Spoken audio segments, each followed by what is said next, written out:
Alléluia, Amen. Gloire à Jésus, gloire au Saint-Esprit de Dieu. J'aimerais commencer par ce temps, un temps d'intercession. Avant de commencer ce temps, j'aimerais vous raconter une histoire. C'est une histoire vraie. Ça s'est passé aux États-Unis.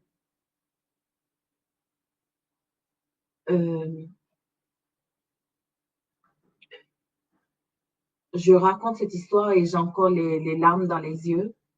C'est une femme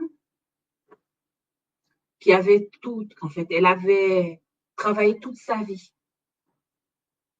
Toute sa vie, elle avait travaillé, elle avait économisé, elle avait acheté sa maison. Elle avait un foyer.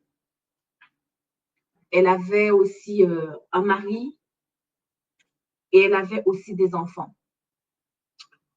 Puis un matin, le mari de la femme lui dit qu'il allait chercher, en fait, qu'il allait ramener, les enfants à l'école. Et le mari a pris la voiture avec les enfants dedans et il n'est jamais rentré. Il n'est jamais rentré, pourquoi? Parce qu'un conducteur ivre est rentré dans sa voiture. La voiture a été percutée, son mari a été tué sur le champ et ses 5 enfants ont été aussi tués sur le champ. Ce matin, ce jour-là, elle dit que c'était le jour où elle était réveillée de bonne humeur. Elle chantait dans sa baignoire lorsqu'elle prenait la douche, d'après son témoignage. Elle était réveillée avec une joie dans le cœur.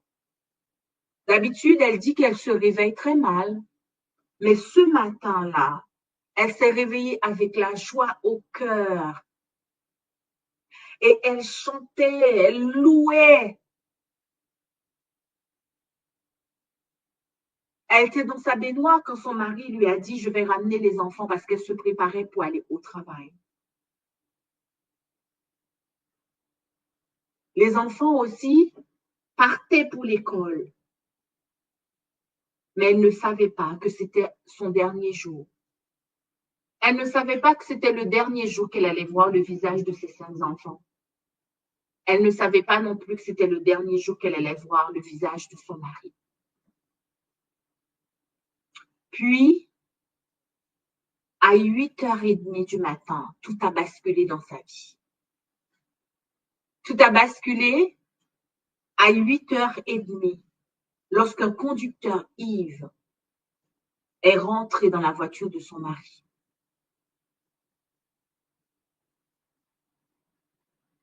Elle a, en une journée, elle a tout perdu.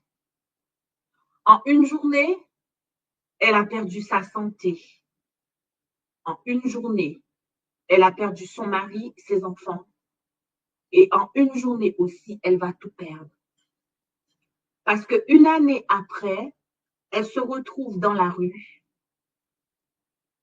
parce qu'elle ne pouvait plus payer sa maison. Elle ne pouvait plus travailler parce qu'elle était en dépression.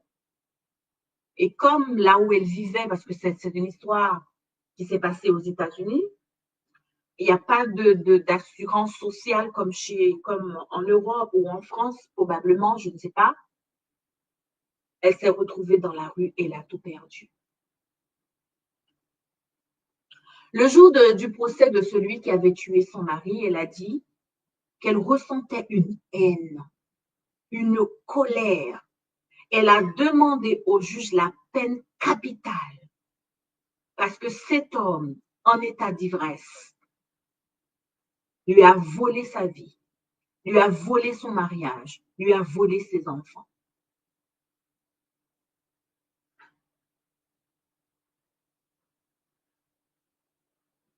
Je me suis posé la question, est-ce que moi je ne ferais pas pareil? Est-ce que je n'allais pas faire la même chose puisque un matin, je me lève, quelqu'un a décidé de boire, quelqu'un a décidé de faire la fête toute la nuit, quelqu'un a décidé de prendre sa voiture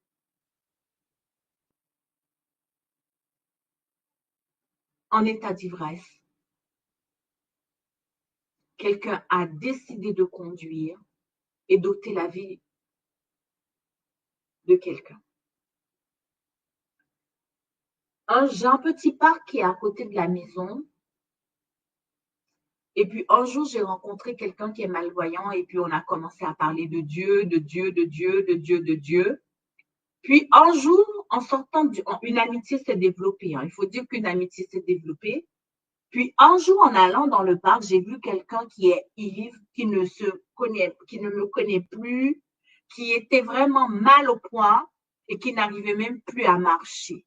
C'était quelqu'un que je connaissais puisqu'on avait une amitié s'était installée. Et ce jour-là, la personne que je ne sais pas le nom me dit, j'aimerais rentrer chez moi, mais j'arrive plus, je sais plus où j'habite, je connais pas le chemin. Comme je connaissais sa maison, comme je connaissais l'endroit où il habite, c'était un homme, donc je lui ai ramené chez lui. Je lui ai ramené chez lui et il est rentré dans sa maison. Et le lendemain matin, il vient au même petit parc, il me dit, je ne sais pas qui m'a ramené chez moi, je me suis retrouvée, j'étais dans le parc hier, je ne sais pas comment je me suis retrouvée chez moi. Je ne sais pas ce qui s'est passé. Ça m'a fait penser tout de suite à l'histoire de cette dame qui dit qu'elle a tout perdu en une journée, qu'elle a tout perdu en une matinée, qu'elle a tout perdu. L'ami en question qui était au parc à côté de ma maison, lui, il était ivre, il est resté au parc. Alors que l'autre, il est ivre, il a pris sa voiture. Deux cas différents. Un qui est ivre, qui reste au parc, qui réclame de l'aide, et un autre qui est ivre, qui prend sa voiture et qui va quand même prendre la route. Donc, je peux comprendre toute la colère, je peux comprendre toute la haine, vu que moi-même, je suis maman. Je peux comprendre qu'est-ce que ça veut dire, perdre son mari, même si je ne l'ai pas vécu. Perdre ses enfants. J'ai vécu une fausse couche et je sais comment c'est dur, je sais comment c'est compliqué, comment c'est difficile. Cette femme a gardé toute la rancune, toute la haine, toute la colère, toute la souffrance dans son âme. Et elle a demandé la peine capitale pour cet homme qui a tué son mari et ses enfants. Si vous étiez dans le cas de madame, je parle aux auditeurs, auditrices qui sont sur la radio. Si vous étiez dans ce cas de figure, qu'allez-vous réclamer? Qu'allez-vous dire? Ne soyez pas des hypocrites. Ne soyez pas des hypocrites en disant, Michael, moi, j'allais dire, Dieu pardonne. Oui, probablement. Mais j'aimerais te dire que c'est humain de pouvoir penser à la colère. C'est humain de pouvoir dire, j'ai mal. C'est humain. C'est tout à fait humain.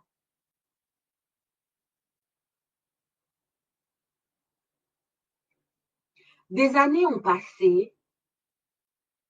Cette femme est devenue handicapée. Elle est devenue handicapée parce qu'elle est tombée malade, elle est tombée gravement malade. Elle vivait dans la rue, c'était compliqué, c'était difficile, jusqu'à ce qu'un jour, elle a trouvé une maison. Elle est handicapée et elle souffre.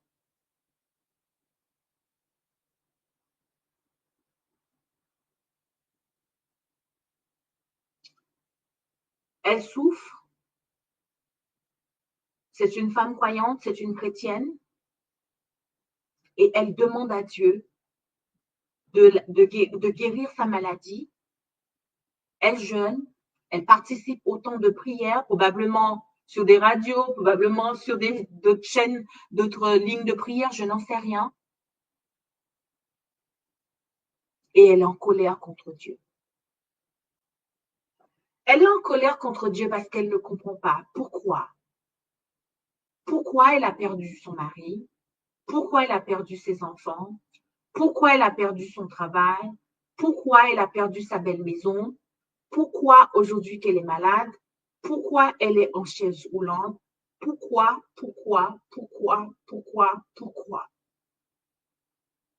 Je pense peut-être que tu es peut-être dans la même situation que madame. Peut-être que c'est pas un décès.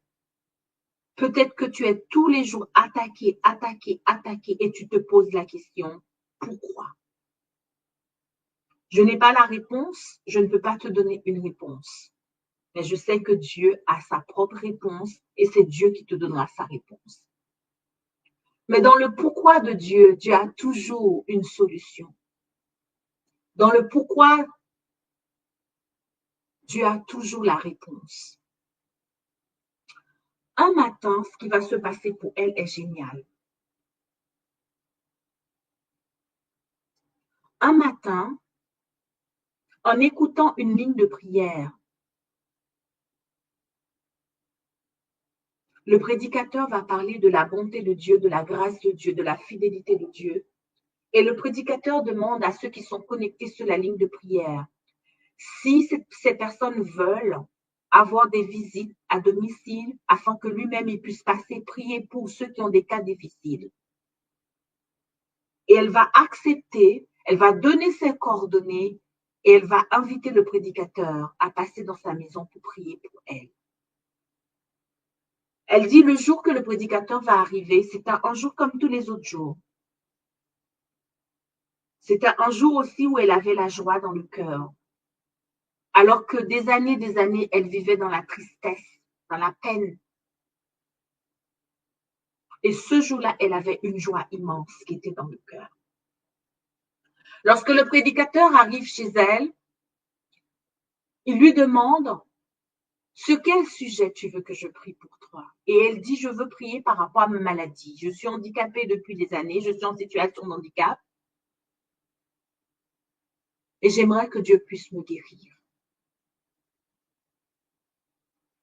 Le prédicateur dit oui, parce que Jésus a dit que c'est par ses meurtrissures que nous sommes guéris.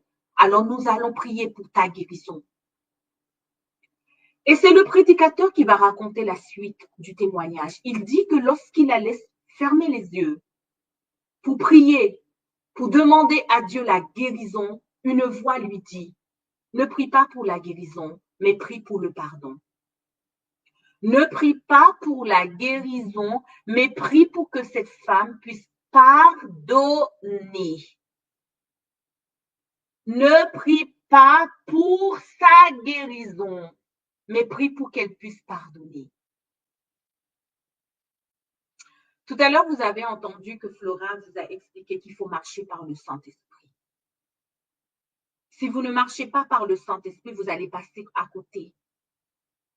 On va vous appeler pour prier, vous allez juste prier parce que vous avez vu, vous allez prier par la vue, mais vous n'allez pas prier par l'Esprit. Ah, l'Esprit lui-même connaît les profondeurs de Dieu. L'Esprit lui-même connaît le cœur de Dieu. Le cœur de Dieu, ce n'était pas que le prédicateur prie pour la guérison de cette femme. Le cœur de Dieu, c'était plutôt qu'il prie pour que cette femme puisse pardonner. Alors il dit à cette femme, je ne sais pas ce qui s'est passé dans votre vie, mais je sens dans mon âme, je sens dans mon cœur, j'ai une pensée qui est venue dans ma tête que vous devez prier pour pardonner. Et le prédicateur lui demande, quelqu'un vous a fait du tort? Y a-t-il quelqu'un que vous n'avez pas pardonné dans le cœur? Y a-t-il quelqu'un que vous n'avez pas accordé votre pardon? Elle regarde le prédicateur, elle dit non, j'ai pardonné, je ne sais pas qui c'est que je n'ai pas pardonné, en tout cas, ce n'est pas mon cas. Le prédicateur lui dit, dans ce cas, je ne vais pas prier avec vous. Je vais vous laisser réfléchir et de demander au Saint-Esprit. Quelles sont les personnes que vous n'avez pas pardonnées? Parce que ce n'est pas pour rien. Ce n'est pas pour rien que la pensée, une voix me dit de ne pas prier pour votre guérison, mais de prier pour que vous puissiez accorder le pardon à quelqu'un. Et le prédicateur dit, Seigneur, je te prie de révéler ce qui est caché au plus profond de cette femme. Je te prie d'aller chercher ce qu'elle n'arrive pas à exprimer, qui est caché dans son inconscient, afin que tout ce qui est caché soit mis à nu dans le nom de Jésus-Christ, le Fils du Dieu très haut. Oh, que tout ce qui est caché aujourd'hui puisse être à découvert dans le nom de Jésus-Christ, le Fils du Dieu très haut. Et il s'en va. Il dit à la dame, vous savez, le ciel va vous révéler ce qui est caché. Et quand ce sera le jour, quand vous serez prête, vous m'appelez et je reviendrai chez vous. 2 jours après, la dame, elle a téléphoné, elle a demandé au prédicateur de passer chez elle. Parce que le ciel lui a révélé ce qu'elle n'avait pas pardonné. J'imagine que vous savez, vous connaissez la suite. Vous savez ce qu'elle n'a pas pardonné, l'irréparable. L'irréparable, c'était quoi, d'après vous?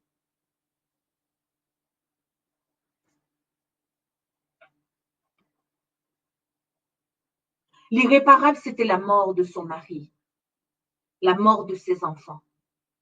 L'irréparable, c'était aussi la mort de ses finances, parce qu'elle avait perdu son travail. L'irréparable aussi, c'était quoi? De pardonner à ce conducteur ivre qui lui avait enlevé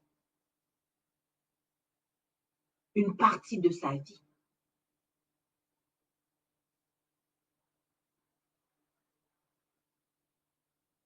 Le pardon, c'est un choix. Et nous ne pouvons pas commencer cette année, l'année 2025. Nous ne pouvons pas commencer l'année sans passer par la repentance et accorder le pardon à ceux qui nous ont offensés.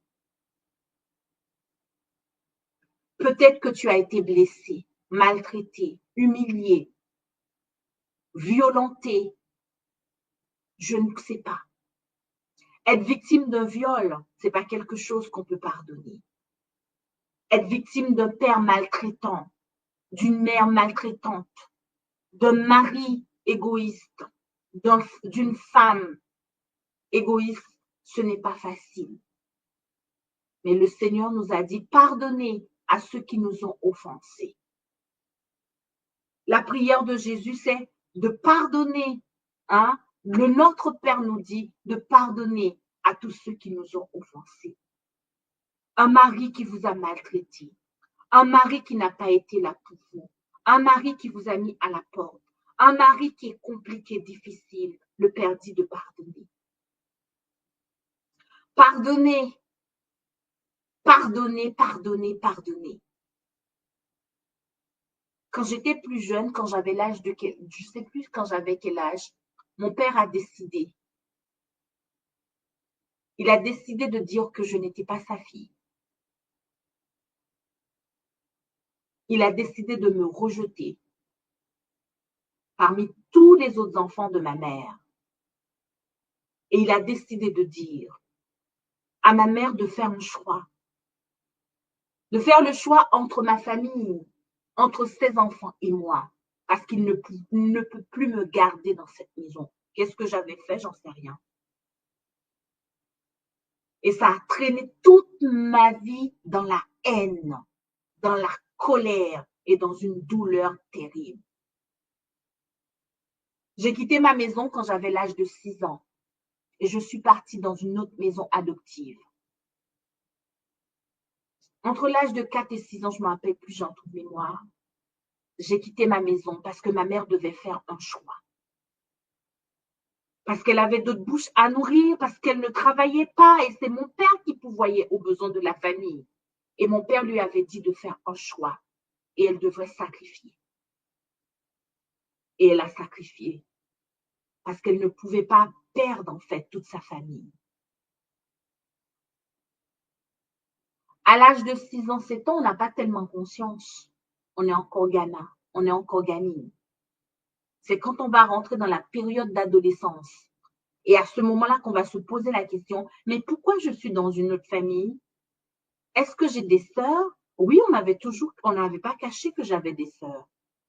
On m'avait pas caché que j'avais aussi un frère. Mais pourquoi je ne peux pas aller dans ma famille?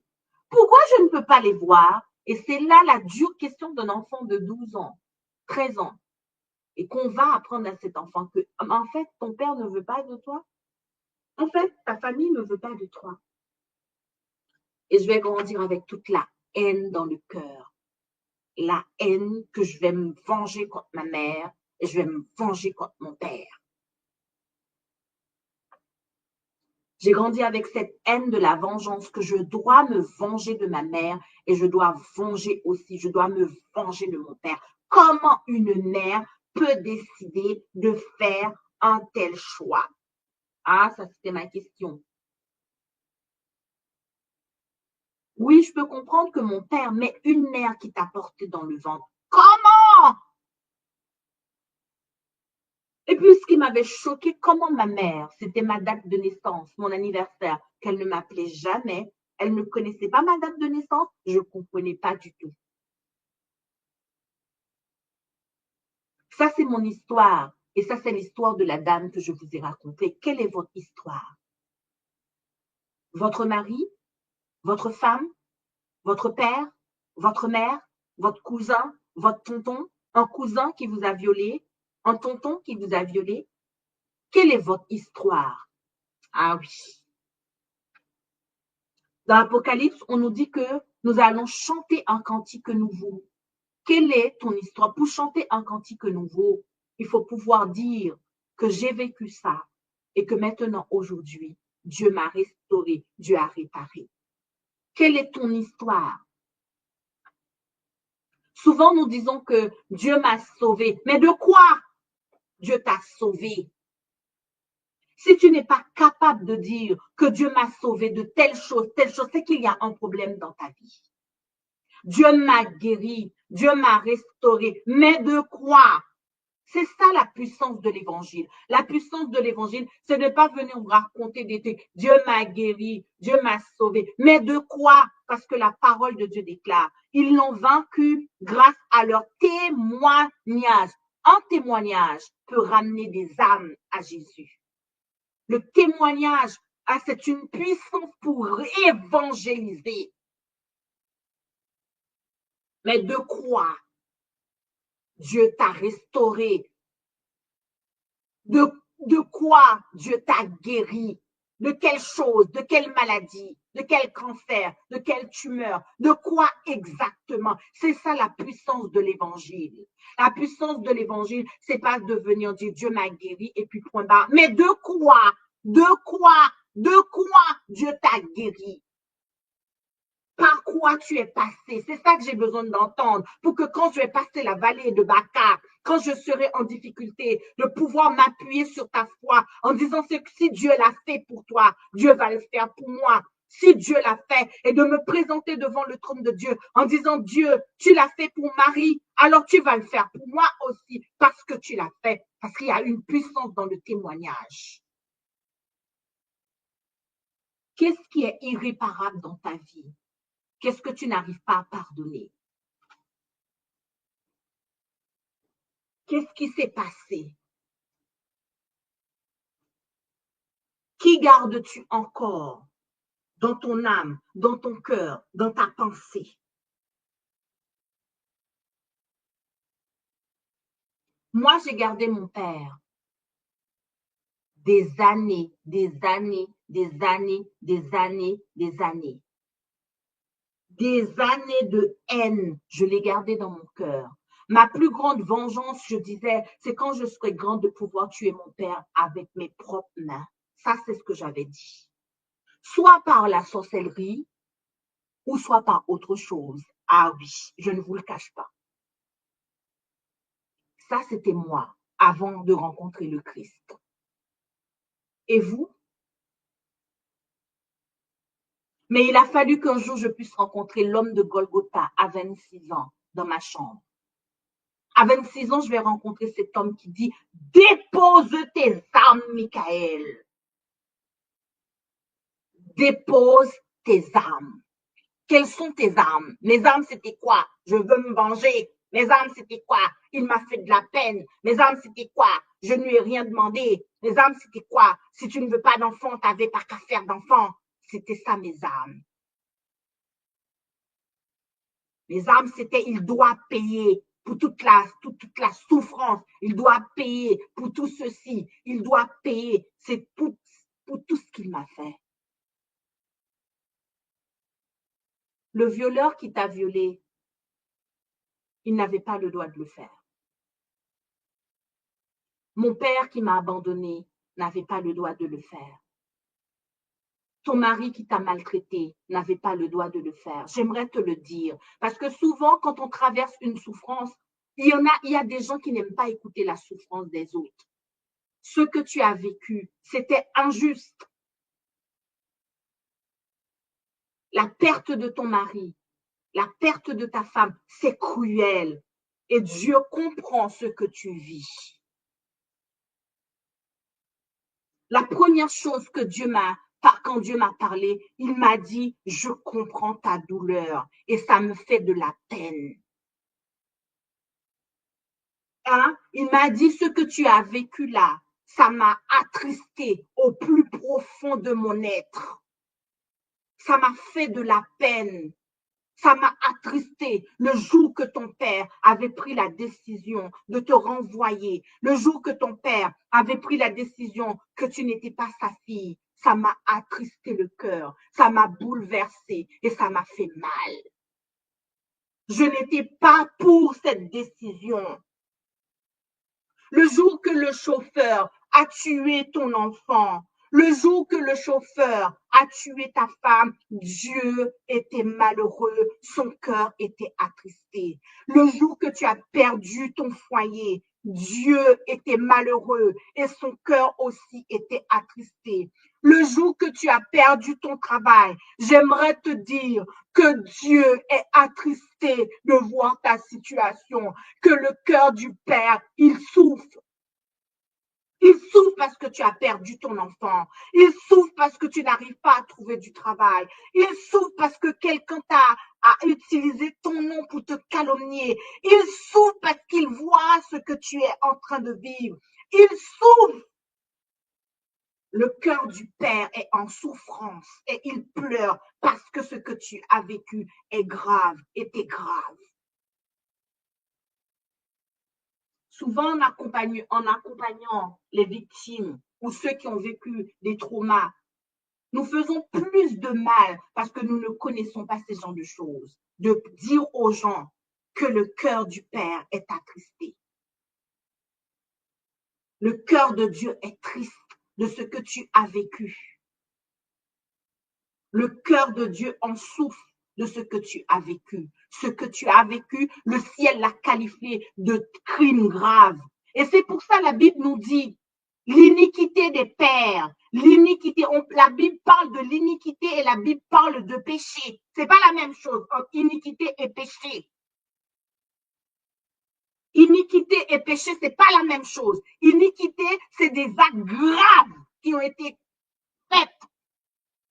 Le péché, c'est péché, oui, c'est péché. Mais iniquité, ça veut dire c'est abominable, c'est grave, grave, grave, grave. Tous les péchés sont des péchés. Mais remarque bien que Dieu fait la différence entre iniquité et péché. Tu peux le lire dans la Bible, tu verras plusieurs fois. Dieu parle de péché et Dieu parle d'iniquité. Et tu peux même prendre le dictionnaire en allant chercher ce que ça veut dire, iniquité. Et regarde bien le mot inique et tu verras, c'est des choses graves. Et le cœur du Père est attristé de voir tout ce qui s'est passé dans ta vie. J'aimerais t'accorder une petite minute. Dans cette petite minute, je ne sais pas ce que tu vas dire à Dieu, mais j'aimerais te dire que le jour où tout a basculé dans ta vie, le jour que l'horreur a été commis, le jour où ton mari t'a maltraité, ta femme t'a maltraité, tes enfants t'ont humilié, abandonné, rejeté, le cœur de Jésus était attristé et il l'a vu et il n'était pas content. Souvent, nous pensons que peut-être que tu vas me poser la question en disant, mais Michael, Dieu est souverain, pourquoi il ne l'a pas empêché? Dieu est souverain, mais il n'est pas dictateur. Dieu est souverain, mais il n'est pas oppresseur.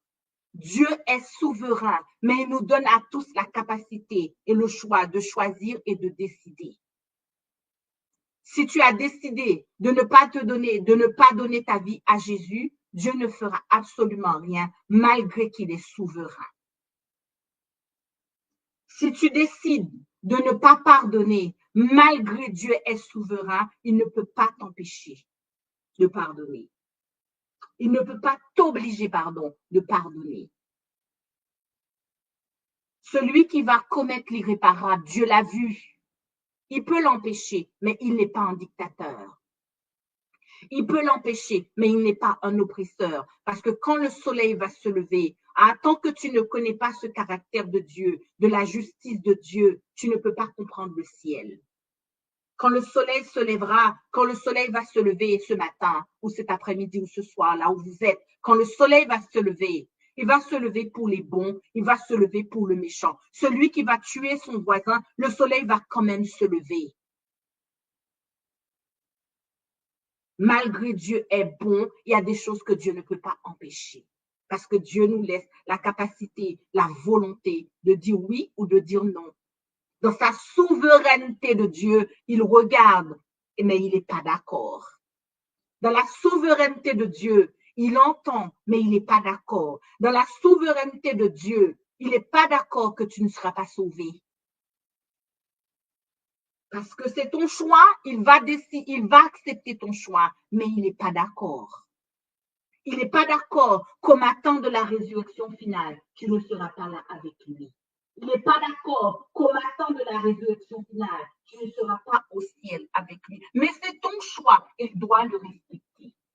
Mais j'aimerais te dire, ce qui s'est passé dans ta vie, le cœur du Père est attristé. Parce que ce cœur-là, quand il est venu me réconcilier avec lui, il m'a dit, je suis triste, ma fille. Je suis triste pour toutes les fois où tu es restée sans ton papa et sans ta maman. Je suis triste, j'ai mon cœur déchiré, où toutes les fois tu te posais la question, qui est mon père? Pourquoi? Ça m'a attristé, ça m'a bouleversé, ça m'a déchiré le cœur, parce que tout simplement, un être humain avait décidé de dire que je ne veux pas de cet enfant. Le cœur du père est triste. Quand toi-même tu as décidé d'enlever la vie de ton enfant en disant je ne veux pas de cette grossesse, mais est-ce que Dieu va t'empêcher? Il va te laisser faire.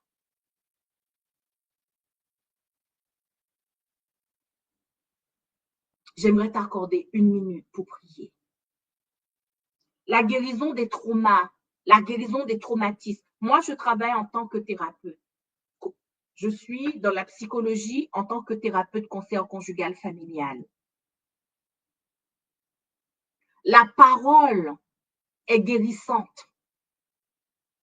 Et lorsqu'on est en face d'un trauma, de quelqu'un qui a vécu un choc émotionnel, la première chose en tant qu'être humain, c'est de pouvoir dire à cette personne, je comprends ta douleur. Si l'être humain peut dire à quelqu'un, je comprends ta peine, je comprends ta douleur, et un être spirituel et Dieu ne peut pas te dire que je comprends ce que tu as vécu là, ce matin-là, dans ta baignoire, ce que tu as vécu, je comprends que tu sois en colère et que tu ne pardonnes pas parce que tout simplement, on a tué ton père, on a tué ta mère. Je comprends que tu as été chassé et je suis attristée. Il y en a qui n'arrivent même plus à pleurer parce que tellement c'est dur, tellement c'est compliqué. Il y a des enfants battus qui sont devenus des adultes qui sont en train d'écouter la radio en ce moment. Il y a des hommes qui ont subi la maltraitance. Et on va leur dire, mais passe, abandonne. Quand j'ai voulu connaître la vérité sur mon histoire, tout le monde m'a dit, oh, laisse ça, abandonne ça, oh là là là. Et ça, pour la victime, pour les victimes, c'est grave. Pour quelqu'un qui a subi un choc émotionnel, de dire à cette personne, oh, de banaliser ce que la personne a vécu, vaut mieux fermer la bouche. Hein? La meilleure façon d'écouter quelqu'un, c'est de fermer la bouche et de dire d'accueillir la souffrance de quelqu'un. Ce matin, je veux accueillir ta souffrance et la ramener devant le trône de Dieu, comme Jésus m'a laissé ramener ma propre souffrance devant le trône de l'agneau.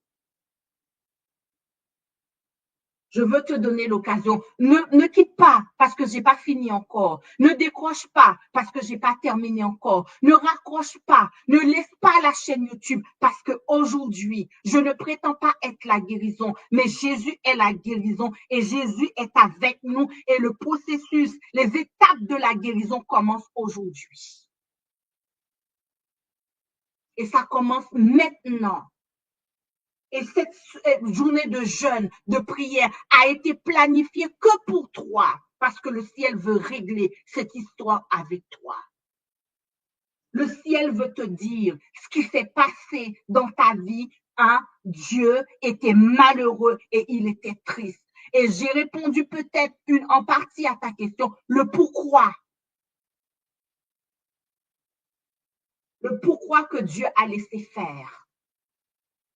Pourquoi Dieu a laissé faire dans ma vie, je vais te le raconter plus tard, peut-être aujourd'hui ou un autre jour. Mais aujourd'hui, je sais le pourquoi, pour quelle raison ça a été fait dans ma vie. Peut-être que j'aurai le temps de partager ça avec toi.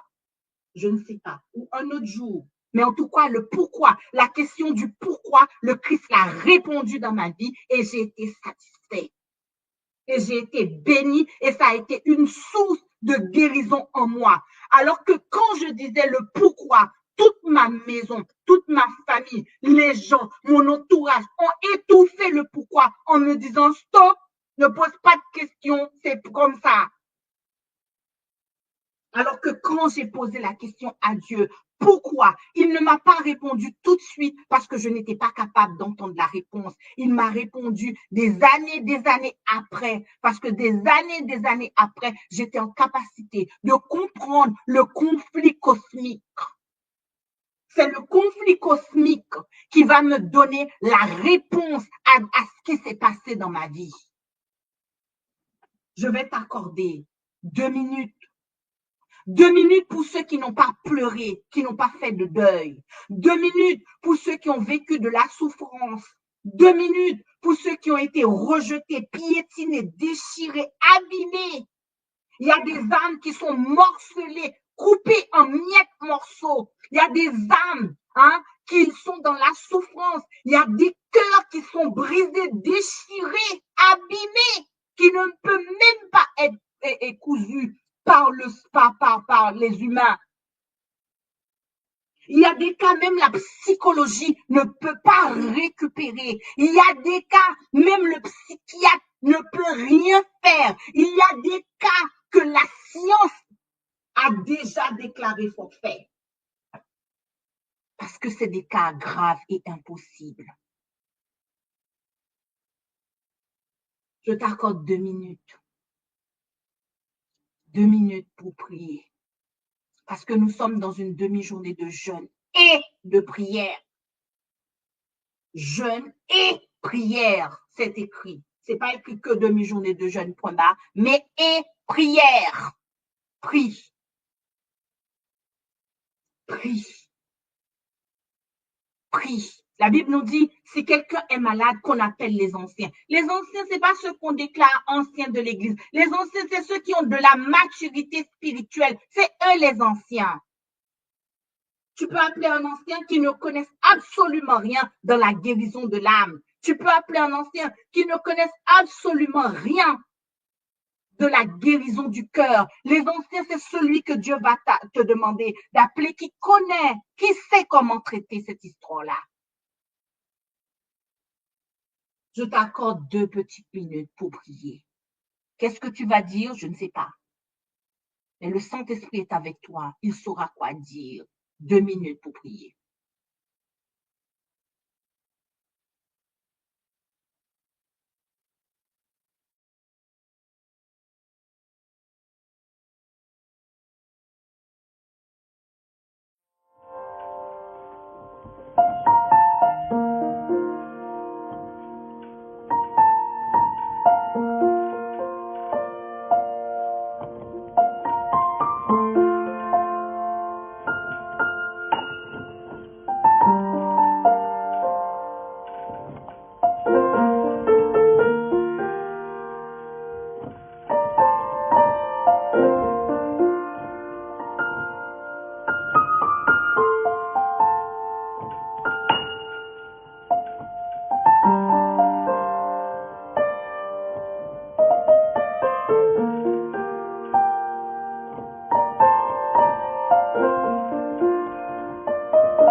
Amen.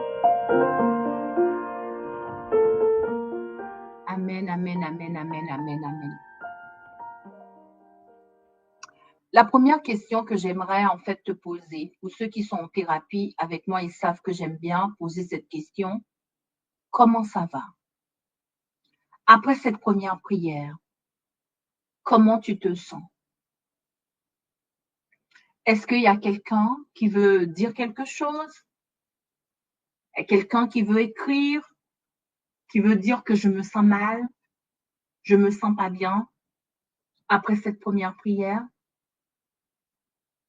Sur le chat, est-ce qu'il y a quelqu'un qui veut dire ou quelqu'un qui veut écrire quelque chose après cette première prière? Comment tu te sens? La première fois, moi, que j'ai fait la prière et que Dieu m'avait montré, qu'il m'avait fait comprendre que son cœur était triste de ce qui s'était passé dans ma vie, je me suis sentie libérée.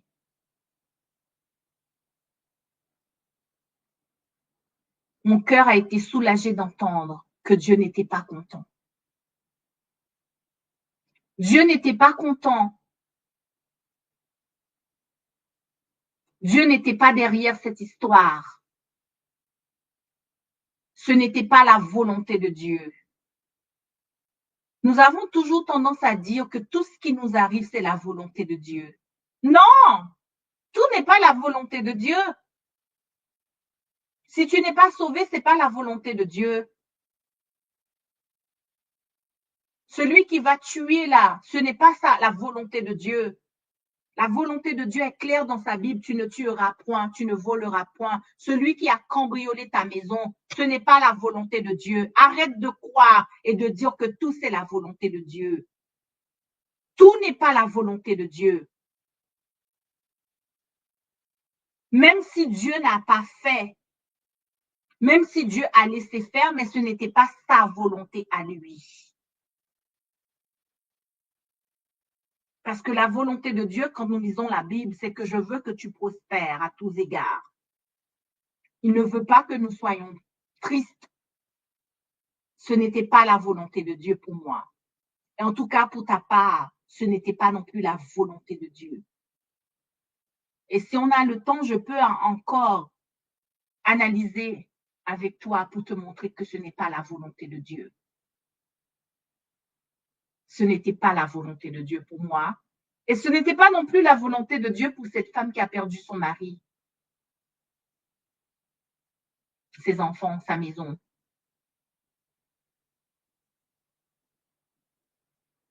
Mais même s'il y a la souffrance qui est là, même si c'est dur, même si c'est compliqué, aujourd'hui, même dans le monde, les païens commencent à parler du pardon. J'étais étonnée. En deuxième année, lorsque je faisais en fait ma formation, on disait en fait pour que la victime, pour que ceux qui ont vécu des traumas, des chocs émotionnels, puissent retrouver la paix intérieure, c'est de pouvoir pardonner. Pardonner à leurs oppresseurs. Pardonner à leurs bourreaux. Pardonner. Pardonner.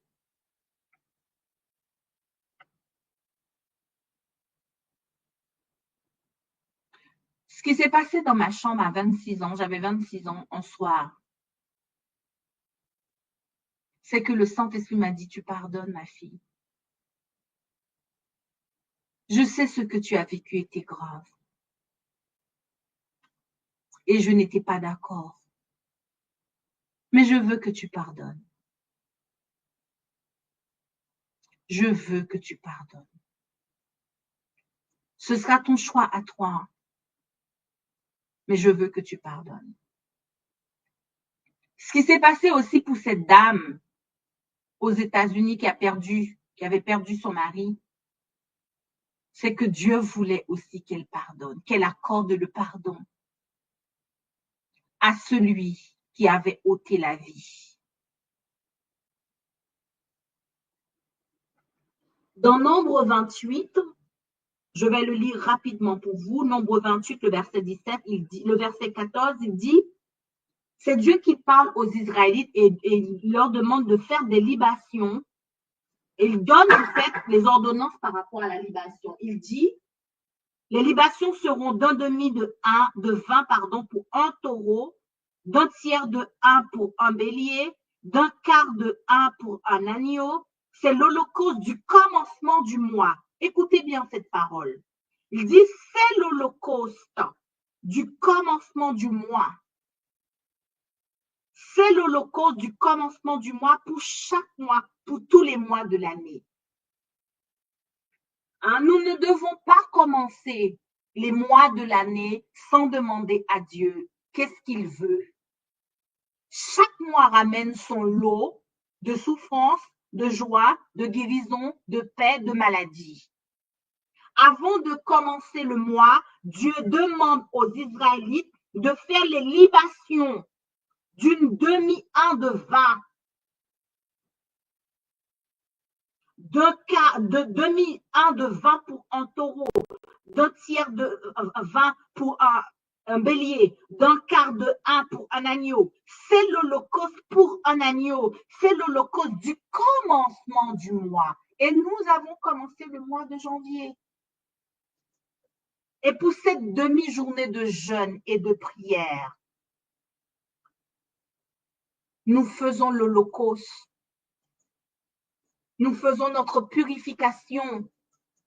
Parce que le mois de janvier a commencé. Et c'est quoi la purification? C'est de pardonner. Le pardon. De libérer le pardon. Tu ne peux plus garder ton mari encore dans ton âme, dans ton corps. Tu ne peux plus continuer à ressasser. Il m'a fait, elle m'a fait. Libère-le. Libère. Libère ton mari. Libère ta femme. Libère tes enfants. Libère.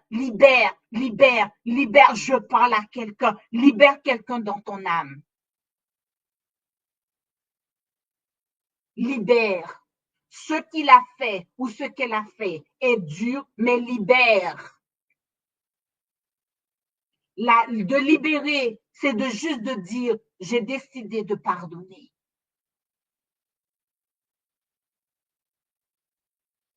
J'ai décidé de pardonner. Si Jésus revient aujourd'hui, ce matin, cet après-midi ou ce soir, quelle que soit l'heure il est pour vous, si Jésus revient aujourd'hui, il y en a qui seront étonnés de voir qu'ils ont des cadavres. Des cadavres, des carcasses, des cadavres, des décompositions encore des années de il m'a dit, elle m'a fait, elle m'a ceci, elle m'a cela, il m'a fait, gna gna gna gna gna gna.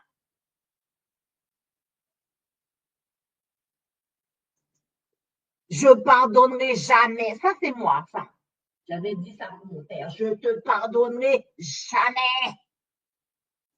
Il m'a trahi, il a été infidèle, ma femme a couché avec un autre homme, mon époux a couché avec ceci. L'infidélité, pardonne. J'ai une amie, peut-être qu'elle m'écoute aujourd'hui, je ne sais pas si elle est connectée sur la radio. La dernière fois, son fils a fait une bêtise, le petit il est encore petit, hein, il est encore un petit bébé, il n'a pas encore 2 ans. Et puis, il a fait une bêtise, j'entends qu'il dit à sa maman, pardonne, pardonne. Pourquoi? La mère lui a enseigné qu'il faut pardonner. Et lui, il a fait la bêtise et sa mère lui dit, oh là là là là, ça, la bêtise, t'as touché à ça, regarde. Et il lui répond, pardonne. Mais le cœur du Père aussi te dit de pardonner l'irréparable. Ne raccroche pas. Ne quitte pas la chaîne YouTube. Pardonne. Le pardon, c'est un choix. Quand j'étais à genoux à 26 ans, j'avais 26 ans. Et que quand la voix me dit de pardonner, mais je disais, mais comment je peux pardonner? Si je le pardonne, ça veut dire qu'il a raison. Si je le pardonne, ça veut dire que, ça veut dire. Mais comment pardonner? Comment le pardonner? C'était ça ma question. Comment le pardonner? Comment pardonner à ma mère? Aujourd'hui, ma mère et moi, on est devenus amis et j'aime ma maman. Je l'aime beaucoup, cette maman.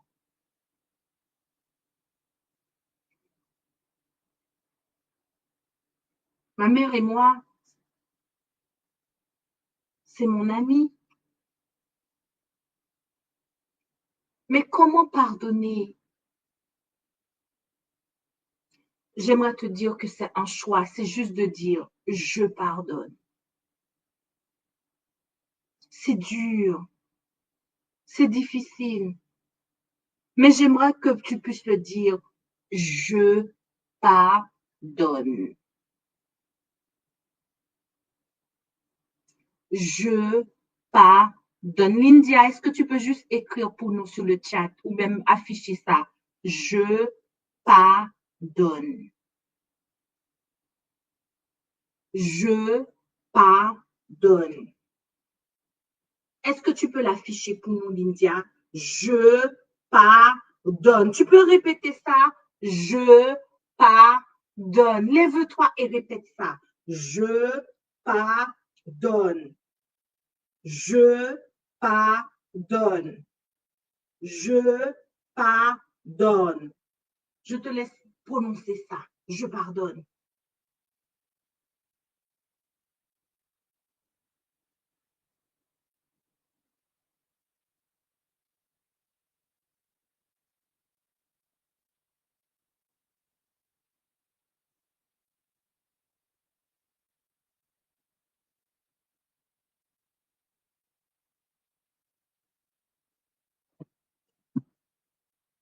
Alléluia. Je pardonne.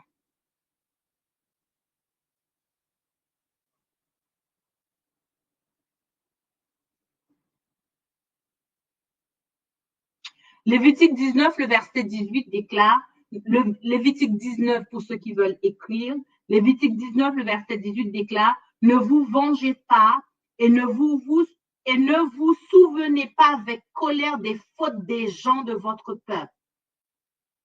Mais chacun de vous doit aimer son prochain comme lui-même. Le Seigneur, c'est moi. Lévitique 19, verset 18. Éphésiens 4, le verset 31 à 32 nous dit, ne gardez pas dans votre cœur le mal qu'on vous a fait. Ne vous énervez pas, ne vous mettez pas en colère.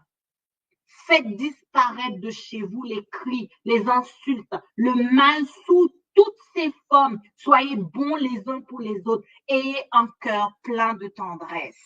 Et on est dans Éphésiens 4, le verset 31 à 32. Il est bon de juste de déclarer, je pardonne, je pardonne, je pardonne. Je ne te demande pas de faire de grandes prières. Cite les noms ou bien citez les noms des gens qui vous ont offensé. Et ou même si tu n'arrives pas à citer des noms, écris à côté, je pardonne, je pardonne, je pardonne, je pardonne. Oh, je pardonne. Oh, ça peut être difficile pour toi. Ça peut être compliqué pour toi de dire que je pardonne. Je pardonne. J'ai pardonné dans les larmes. J'ai déclaré dans les larmes. Seigneur, je pardonne. Je pardonne. Je pardonne. Je pardonne, je pardonne, même si les larmes coulent dans tes yeux, je pardonne, même si la souffrance remonte, Seigneur, je pardonne, je pardonne, je pardonne, je pardonne, je pardonne. T'as pas besoin de faire, tu vois, Seigneur, tu comprends, t'as juste besoin de déclarer, je pardonne. Je pardonne une fois, je pardonne deux fois à ma mère, je pardonne deux fois à mon père, je pardonne à mon ex, je pardonne, je pardonne, je pardonne, je pardonne, je pardonne à mon cousin, à ma tante, à ma cousine, à ma mère, à mon frère, à ma soeur. Je pardonne l'irréparable, je pardonne. Troisième prière, juste en déclarant je pardonne. Oh, ce matin, il n'y a pas des gens connectés sur cette radio. Il n'y a personne sur le chat. Ce que je dis là n'est pas intéressant, peut-être. Ça ne parle pas chez vous, ça ne fait pas écho, ça ne dit rien chez vous. Je pardonne. Je pardonne à mon pasteur, je pardonne à mon église, je pardonne, je pardonne, je pardonne, je pardonne, je pardonne, je pardonne, je pardonne. Tu as juste besoin de te lever et de déclarer. Pourquoi en déclarant plusieurs fois, je pardonne? Parce que la parole est libératrice. Le fait de déclarer une fois, deux fois, trois fois, quatre fois, la parole, c'est une épée. Elle doit franchir ton âme. Et c'est pour ça les anges déclarent Saint, Saint, Saint, Saint, Saint, Saint. Juste en déclarant une seule parole peut être libératrice pour ton âme. En déclarant une fois. Lorsque Élisée va voir le roi, il dit tire les flèches. Le roi va tirer 3 fois. Il dit, dommage, tu aurais dû tirer plusieurs fois. Parce que l'ennemi allait venir t'attaquer, il va t'attaquer plusieurs fois. Tu as tiré 3 flèches, tu auras 3 victoires. Et bien, le fait de déclarer je pardonne, l'âme, il y a des choses qui sont dans l'âme, qui ont été enfuies, qui sont dans les consciences, et en déclarant 1, 2, 3, 4, 5, 6, 7, 8, 9, 10 fois que ça rentre dans l'âme. La répétition se fait. Hein? Il y a des enfants, par exemple, les enfants, ils apprennent par la répétition, en répétant les mêmes choses. Eh bien, ça rentre dans l'âme.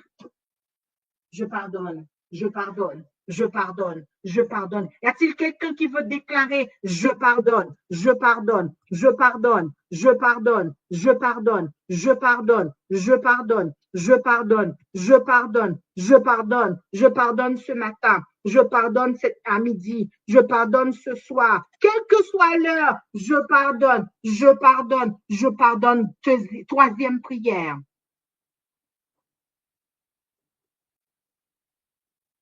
Je te laisse déclarer. Marche si tu veux marcher.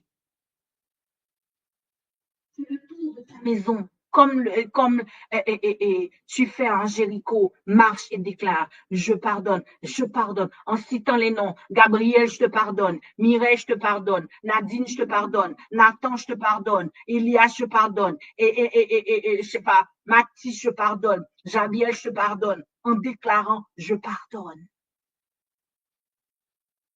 Je pardonne. India, je pardonne, je pardonne, je pardonne, je pardonne, je pardonne. Ouvre ton âme et déclare-le, je pardonne.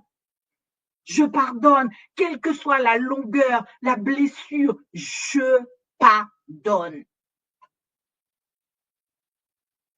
Je pardonne. Je te laisse 2 minutes pour prier.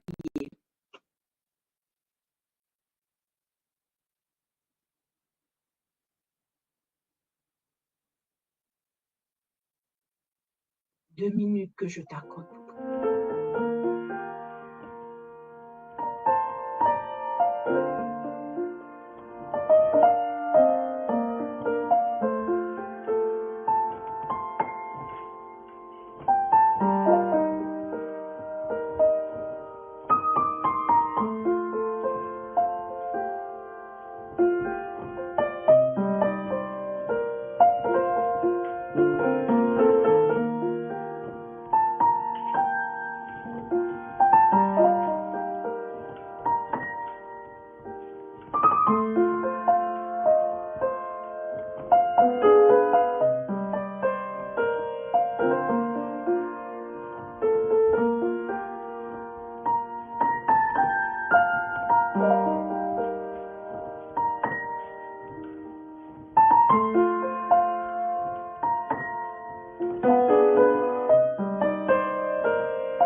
Amen. Amen. Il est important de pardonner à une connaissance. Il est important de pardonner à une amie au moment où tu en avais besoin et qu'elle n'était pas là. Il est important de pardonner à quelqu'un que tu as donné tout, à une amie, à un ami où tu étais toujours disposé, disponible. Et quand toi-même tu étais dans le besoin, elle n'était pas là pour toi. Il est important de le faire. Le jour que j'ai décidé de pardonner à mon père, j'ai senti un poids est sorti sur moi. Je reviens à ce témoignage de cette femme qui était handicapée et que ce prédicateur lui avait demandé de pardonner. Le jour que le prédicateur est arrivé dans sa maison, parce qu'elle l'avait demandé à nouveau, ce qui s'est passé était extraordinaire. Elle a commencé à dire, avec des larmes, je pardonne. Je pardonne. Je pardonne. Je pardonne. Elle a commencé à dire, Seigneur, j'ai eu mal au cœur. Seigneur, ça m'a fait telle chose, telle chose, telle chose, telle chose, telle chose. Je pardonne. Chers auditeurs, auditrices de la radio Trois Anges, le prédicateur n'avait pas besoin de prier pour elle parce qu'en déclarant je pardonne, elle a senti une volonté de quitter sa chaise roulante et de marcher pour proclamer juste je pardonne. Mais c'est ce qui s'est passé ce jour-là. La volonté, la force qu'elle a sentie en elle pour dire je veux marcher pour déclarer cela, elle a marché ce jour-là alors qu'elle était dans une situation d'handicap. Elle était infirme depuis plus de 10 ans. Ce jour-là, elle a marché. Elle a marché. Elle a marché. Elle a marché. Elle a marché. Elle a marché. Et jusqu'à aujourd'hui, elle n'est plus en chaise roulante. Depuis que j'avais dit, le jour que j'avais décidé de dire je pardonne à mon père, mon histoire a complètement changé.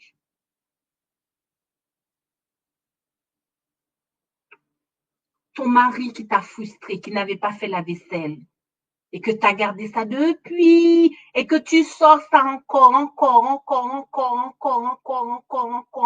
les vieilles bandes, tu sors ça, ma femme, tu vas garder ça combien de temps?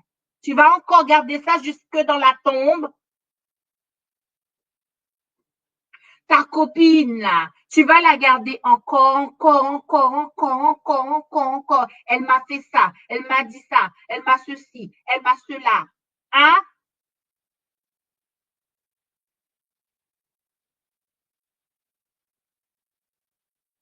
Pardonne.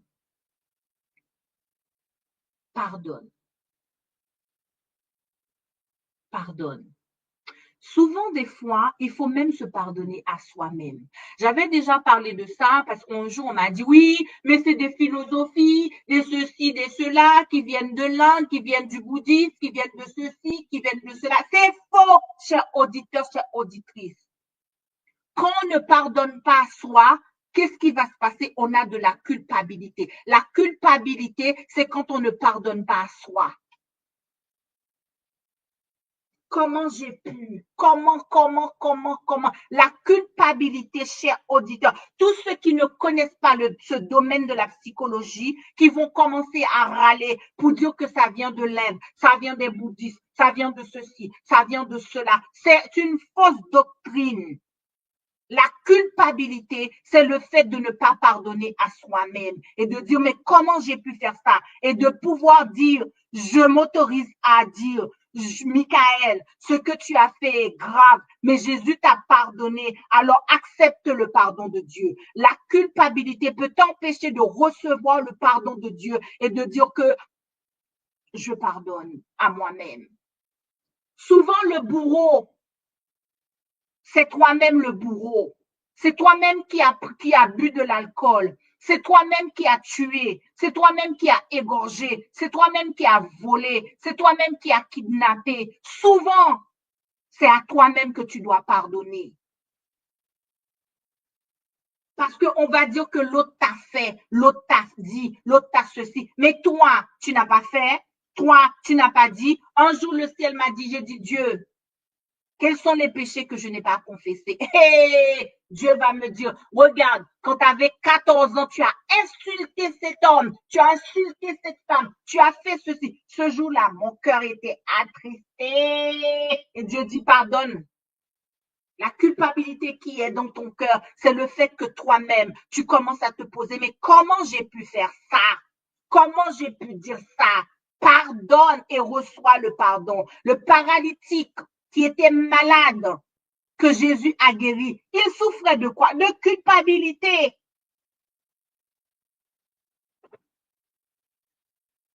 Hein? Ne laissez pas les autres vous vendre cet évangile en disant que non, non, non, non, non, on ne peut pas pardonner à soi-même. Si tu peux pardonner aux autres, tu peux pardonner à toi-même en disant que l'erreur, il y en a qui sont dans la culpabilité parce qu'ils ont commis l'avortement, parce qu'ils ont tué, parce qu'ils ont condamné, parce qu'ils ont fait des choses graves. Il faut pouvoir dire, j'ai pris le volant, j'ai bu de l'alcool, j'ai tué quelqu'un, mais je me pardonne. J'ai rencontré un homme dans la rue. Un jour, on est parti faire de l'évangélisation dans les rues. J'étais accompagnée d'une amie et j'ai rencontré un homme. J'avais parlé de Dieu à cet homme, mais cet homme m'a dit, tu sais quoi, j'aimerais bien recevoir ton Dieu, mais il faut savoir que j'ai commis quelque chose de grave. J'ai dit, je veux pas écouter, je veux pas écouter, je veux pas écouter. Pour qu'on me mette pas dans la complicité, si cet homme a tué quelqu'un, je veux pas entendre. Va voir la police et confesse-toi, mais je veux pas entendre ça parce que je n'aurai pas la force de te dénoncer. J'aurai pas la force de te dénoncer, d'aller voir la police, de dire que tu as tué, tu as fait quelque chose. Je veux que tu ailles voir toi-même la police, de dire ça, je ne veux pas.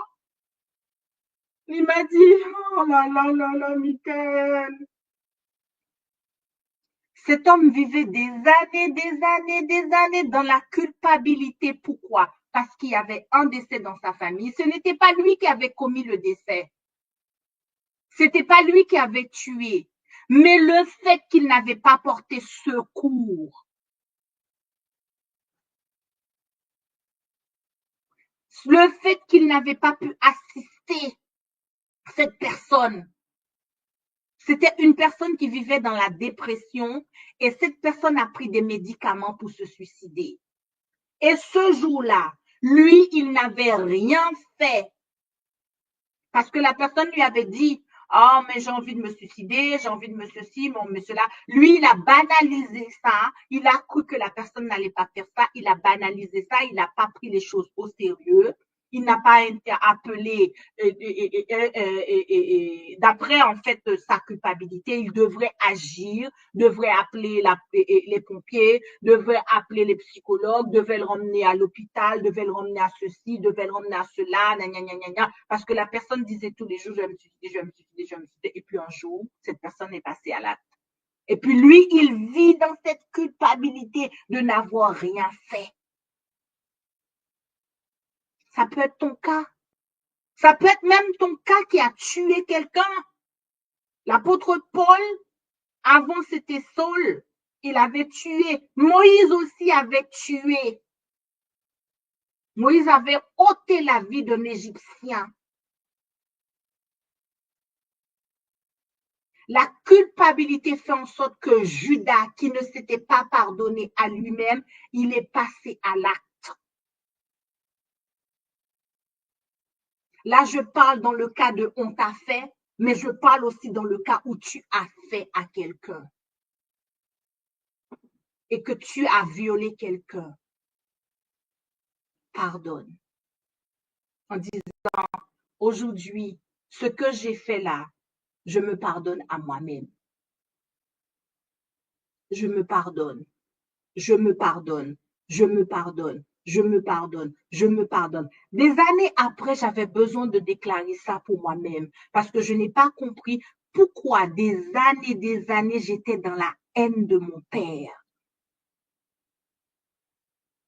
Il y en a qui souffrent d'arthrose. Il y en a qui souffrent de cancer, de tumeur.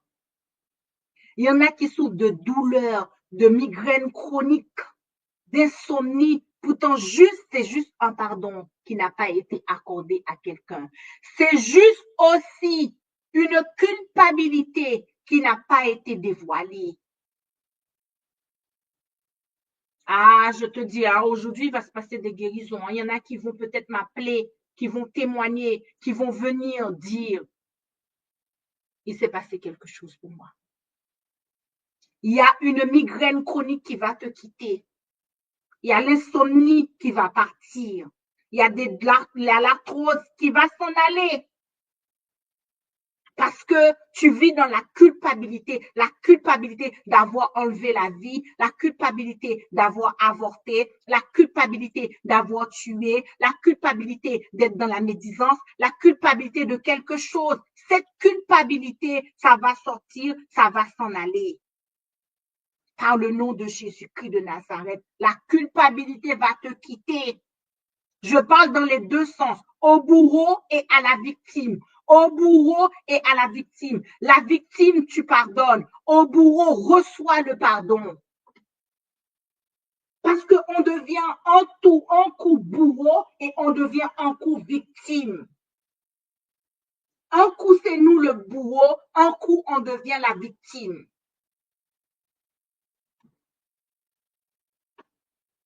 Dieu m'a expliqué mon histoire. Dieu m'a permis de comprendre ce qui s'est passé dans ma vie.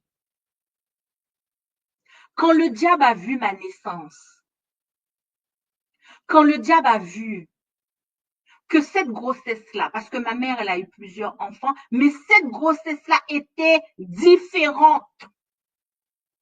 Le diable a la capacité de voir les étoiles des autres. Parce qu'il a vu, il avait déjà vu l'étoile de Jésus. Les rois mages ont dit, nous avons vu l'étoile de cet enfant qui brillait. L'étoile de Jésus brillait dans le ciel. Les rois mages l'ont vu. Si les rois mages ont vu l'étoile, Satan aussi a la capacité de voir ton étoile. Quand Jésus est arrivé sur la terre pour détruire Jésus, le diable a massacré tous les enfants. Le diable a tué tous les enfants âgés de 0 jusqu'à 2 ans. Quand Moïse est arrivé sur la terre, le diable a massacré aussi tous les enfants. Parce que c'est un voleur de destinée. Il y a des enfants qui arrivent, il y a des grossesses qui arrivent comme ça, que le diable sait très bien que cette grossesse-là, cet enfant qui arrive va détrôner son royaume. Femme, tu as une valeur aux yeux de Dieu. Le diable, c'est cet enfant-là, c'est une fille ou si c'est un garçon.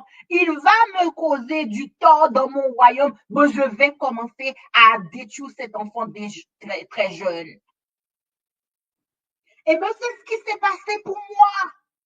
Le diable a vu mon étoile. Il savait que j'allais devenir chrétienne. Il savait que cette grossesse, Dieu allait faire quelque chose avec moi. Il le savait. Il ne connaissait pas tout le plan de Dieu, mais il avait vu cette étoile briller plus que les autres. Il avait vu ce que ma mère n'a pas vu. Il a vu ce que mon père n'a pas vu. Et le diable va soulever qui? Mon père pour me tuer. Qui était derrière? Ce n'était pas mon père qui était derrière, c'était le diable. Celui qui a tué le mari de cette femme ainsi que les enfants, ce n'était autre que le diable qui va utiliser quelqu'un pour égorger, pour tuer. Le voleur ne vient que pour tuer, égorger et détruire.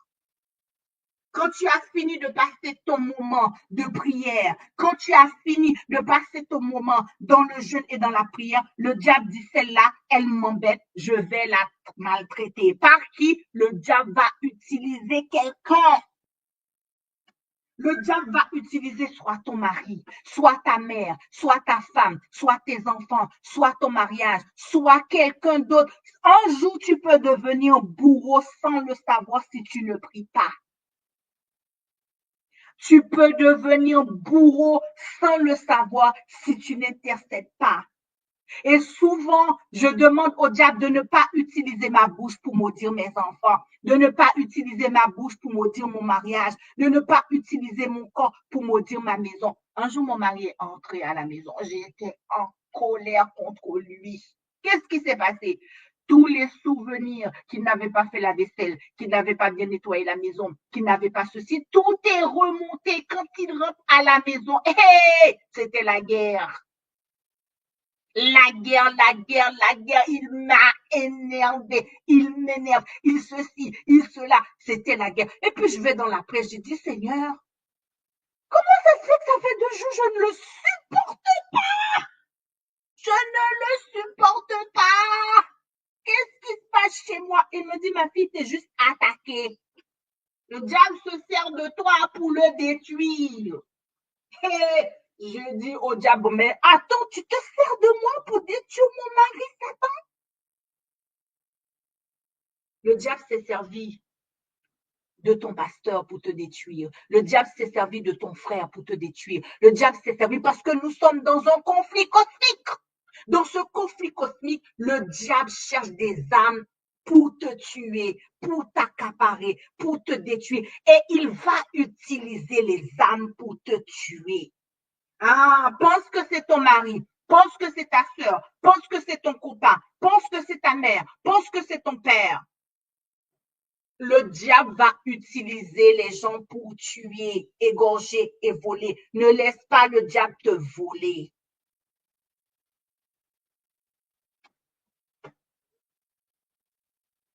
Celui qui avait tué le mari de cette femme, ce n'était pas ce monsieur alcoolique. Ce monsieur alcoolique a juste simplement bu sous l'inspiration du diable. Qui avait tué Jésus? Qui avait tué Jésus? C'était Satan qui avait tué Jésus sur la croix.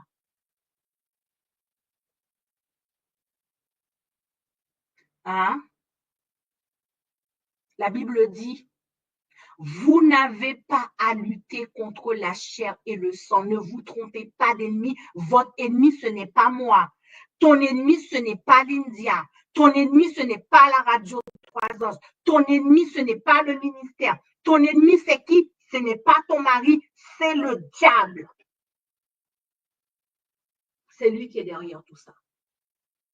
Quand Dieu m'a expliqué mon histoire, comment le diable a manipulé mes parents, comment le diable a manipulé ma famille, comment le diable s'est levé contre moi. Pour faire quoi? Pour me tuer. Le voleur ne vient que pour tuer, égorger. Toi, quand tu dors, tu ronfles, tu dors. L'ennemi ne dort pas. Il fait que des plans pour terrasser, voler, égorger. Qui? Les enfants de Dieu. Mais tu vas me dire, moi, depuis que je suis croyante, depuis que je suis chrétienne, je ne fais que subir, je ne fais que ceci. Mais bien sûr, parce que dans le secret, dans le noir, l'ennemi cocotte des plans. Quand tu es en train de dormir, les agents des ténèbres, les agents sataniques ne sont pas en train de dormir. Ils sont en train de planifier des coups. Ils sont en train de dire qui je vais tuer, qui je vais égorger, qui je vais détruire, qui je vais, qui je vais, qui je vais. C'est pas dans la nuit que le voleur passe. C'est pas dans la nuit qu'il y a des cambriolages. Plus de cambriolages, c'est pendant la nuit. C'est pas pendant la nuit qu'il y a plus de cas. C'est pendant la nuit. Donc, tu n'as pas intérêt de garder ni ton frère, ni ta soeur, ni ta mère. Celui qui est derrière, ce n'est que le diable qui est derrière pour te manipuler, pour te voler, pour te tuer, pour t'égorger. C'est lui qui est derrière.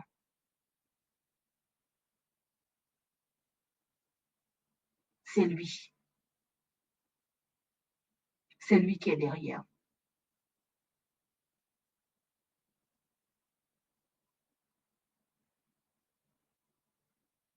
Quand j'ai pardonné à ma famille, je me suis sentie libérée, dégagée et libre. Mais ce que je n'avais pas compris, 3 mois encore, j'ai commencé à ne pas sentir bien. Les mêmes trucs ont recommencé. Mon père m'a fait, ma mère m'a fait, mon tonton m'a fait, ma cousine m'a fait, ma tante m'a fait, ma tante m'a... J'ai commencé encore à retomber dans les mêmes bêtises. Alors que j'avais dit je pardonne, je ne comprenais pas ce qui m'arrivait. Est-ce que je parle à quelqu'un qui a déjà dit je pardonne à mon cousin, je pardonne à ma tante, je pardonne à mon frère, je pardonne à mon mari? Est-ce que je parle à quelqu'un et puis 6 mois après, tu commences à ressasser encore alors que tu avais déjà dit que tu pardonnes? Je ne parle pas aux extraterrestres, je parle à des êtres humains qui ont vécu la même chose que moi. Il y en a qui ont dit je pardonne, ça a été une libération totale, c'est fini. Mais il y en a qui disent je pardonne dans 3 mois, dans 4 mois, ça remonte. Eh bien, ça, c'est moi, ça. Ça, c'est moi. J'avais dit je pardonne, 3 mois après, 6 mois encore, bouf!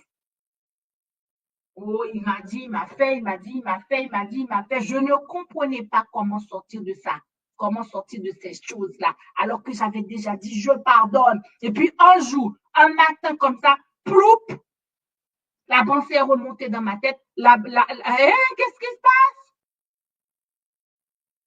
Et je commence à ressasser, ressasser, ressasser, ressasser, ressasser. Mais qu'est-ce qui se passe? C'est moi! Alors que j'avais dit je pardonne. Je vais t'expliquer ce que c'est. Ce qui se passe, lorsque quelqu'un t'a fait quelque chose, lorsque tu as été blessé, tu entends le mot? Tu as été blessé.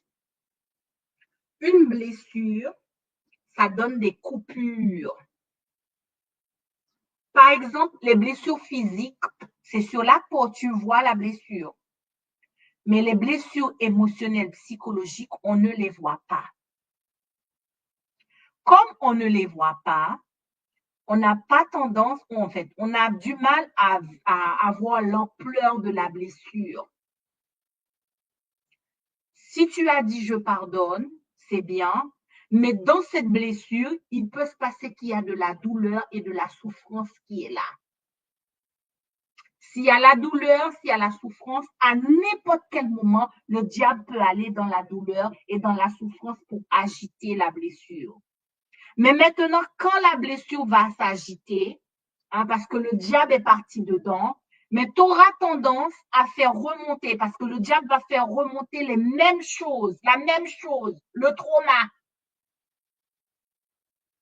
Il va faire remonter le trauma. Et tu auras tendance à dire, mais je ne comprends pas, j'avais pardonné à quelqu'un, j'avais pardonné et ça recommence encore, les mêmes bêtises recommencent, je ne comprends pas, j'avais pardonné. Oui, c'est parce qu'il y a de la souffrance qui est là-dedans, c'est parce qu'il y a la douleur, ça n'a pas été guéri. Tu as pardonné, certes, mais tu n'as pas reçu la guérison.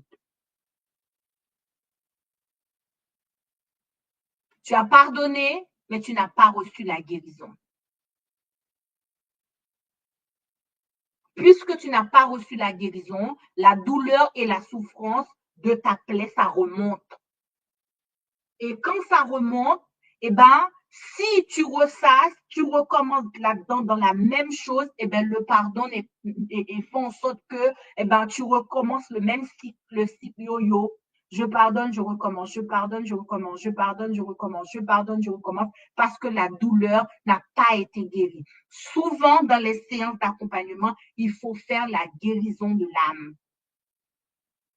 Les médecins, par exemple, les médecins qui ne sont pas dans la guérison de l'âme, tu vas voir un médecin, la première chose qu'il va te dire, ok, tu as vécu ça, tu as vécu un viol, on va te dire d'aller voir la psychologue, une thérapeute ou une conseillère. Maintenant, il y a le marché de la psychologie est vaste. On peut te demander d'aller voir un coach, on peut te demander d'aller voir un conseiller, on peut te demander d'aller voir une thérapeute, on peut te demander d'aller voir un psychologue pour en parler.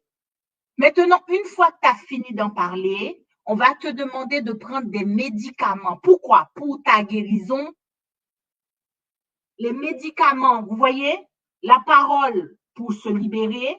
Ensuite, c'est la thérapie par la parole, c'est ça le domaine de la psychologie. Et ensuite, on va te donner des médicaments pour la guérison. Mais moi, ce n'est pas le médicament que je te propose, mais d'aller voir le Christ pour que le Christ puisse enlever la douleur. Un jour, j'accompagnais quelqu'un en séance de thérapie Et au moment où je vais faire la guérison, qu'est-ce que je vois? Je vois en fait, le Saint-Esprit m'a montré la blessure de la personne que j'accompagnais. Je vois des épées plantées, des clous plantés dans une chair. Et j'ai dit, mais c'est quoi là? C'est affreux là de voir ça. Et le Seigneur m'a dit, elle a pardonné, mais regarde l'épée. Parce que quand elle a reçu le choc, quand elle a été blessée, dans le spirituel, elle a reçu en fait des clous, elle a reçu des épées ont été enfoncées dans son âme. Et comme les épées ont été enfoncées dans son âme, c'est pour cela que souvent elle a mal. Ça remonte. Le mal remonte. La douleur remonte. Et la douleur, quand la douleur remonte, elle ressasse. Et bien, qu'est-ce que je dois faire? J'ai dit à Dieu, qu'est-ce que je dois faire? Il m'a dit, enlève l'épée. Enlève l'épée, enlève les clous qui ont été enfoncés. Parce que le diable, quand le diable vient pour te blesser, il vient avec des instruments. Ah, ce que je dis là, c'est fort, ce que je dis. Hein. Ce que je dis est très, très, très, très, très fort. C'est une autre dimension spirituelle. Celui-là qui a tué le mari de cette femme, le diable, quand la femme va apprendre que le mari a été tué, eh bien, le diable va implanter, il va enfoncer une épée. Et c'est cette épée-là enfoncée dans sa chair qui l'empêchait de marcher. Hein? La douleur que tu ressens dans ton corps, dans ton dos, l'arthrose, ça peut être une épée démoniaque satanique qui a été enfoncée dans ta chair. L'apôtre Paul dit, l'épine a été enfoncée chez lui. Dans le spirituel, il y a des armes que l'ennemi utilise pour te blesser. Il y a des armes comme le couteau, il y a des armes comme l'épée, il y a des choses qui ont été implantées dans ta chair. Ça fait partie de notre niveau spirituel que je suis en train de te dire. Si tu ne crois pas, va prier.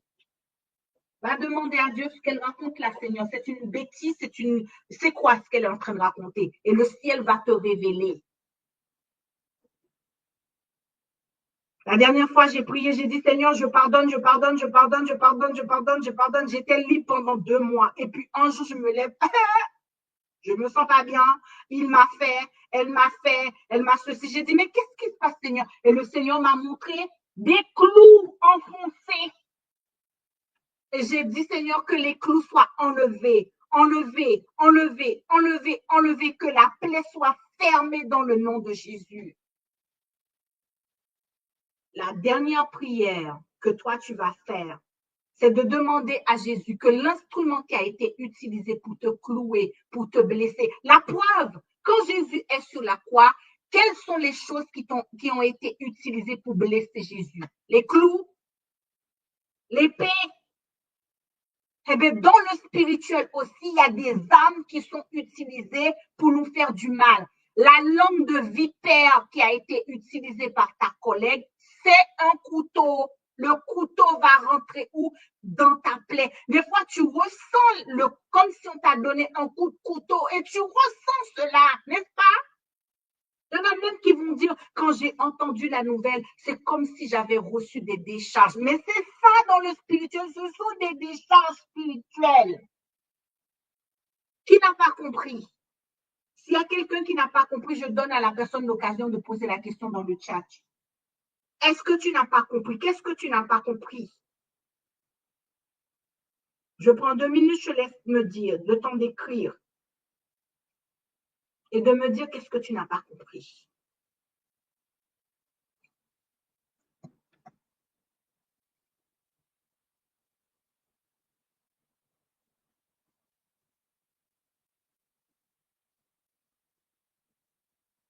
Qu'est-ce que tu n'as pas compris?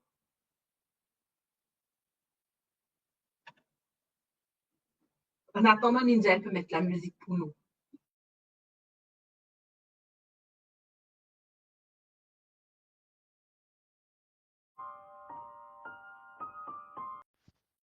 Tu peux naître de nouveau, tu peux tout recommencer, balayer ta vie passée et repartir à zéro, et repartir à zéro avec Jésus pour berger et repartir à zéro, et repartir à zéro avec Jésus pour berger. Tu peux boire de cette eau, source de la pureté, source de la vérité.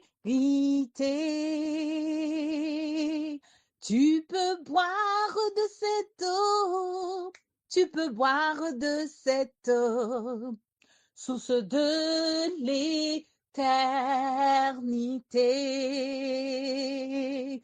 Tu peux boire de cette eau, tu peux boire de cette eau, source de l'éternité.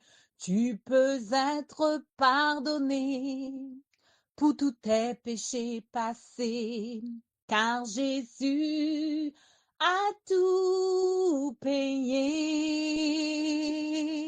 Tu peux recevoir la paix, tu peux recevoir la paix, source de la liberté.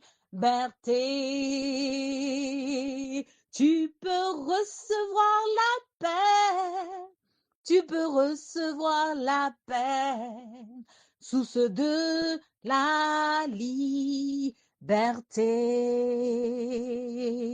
Et repartir à zéro, et repartir à zéro avec Jésus pour berger, et repartir à zéro, et repartir à zéro avec Jésus pour berger. Tu peux Amen. naître de nouveau. Alléluia, amen. Merci, Tu peux Lindia. tout recommencer. Merci. Dernière question. Comment ça va pour toi après cette prière?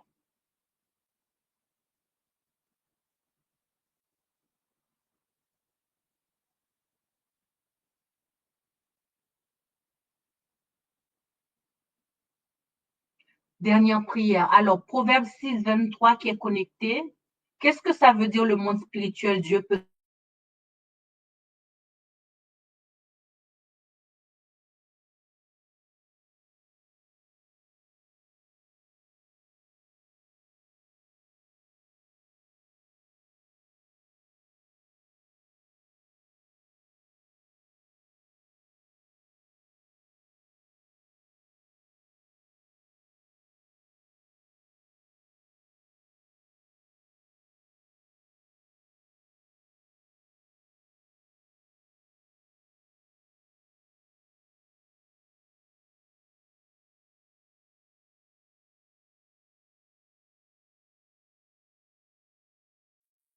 Amen. Alors, il y a Proverbe 6, 23. Lampe, c'est marqué. Le monde spirituel peut te révéler aussi Satan et accède au monde spirituel. Je n'ai pas compris. Qu'est-ce que ça veut dire? Est-ce que ça a un lien avec ce que nous venons de dire?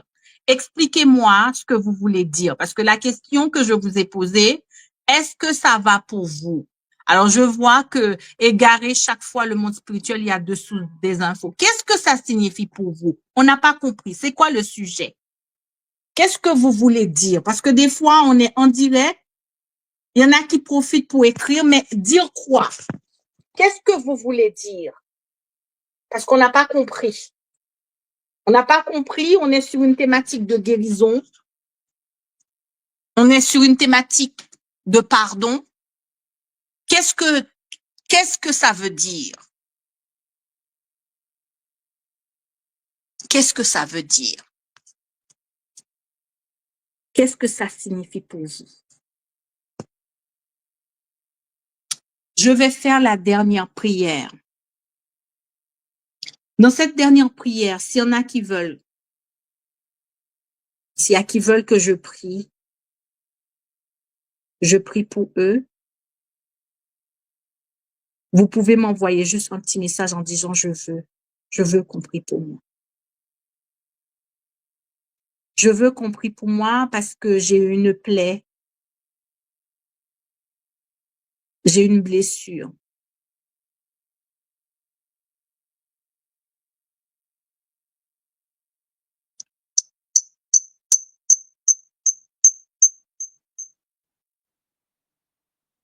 Je veux qu'on prie pour moi parce que depuis des années, je souffre. Et je vais prier. Nous chantons avant la prière, je vais chanter le numéro 50. Chantons, chantons sans cesse la bonté du Seigneur. Est-ce que c'est 50? Est-ce que c'est 50? Peut-être que je chanterai autre chose. Il y a un autre chant. Mais chantons, chantons sans cesse la bonté du Seigneur. Numéro 50 des hymnes et louanges.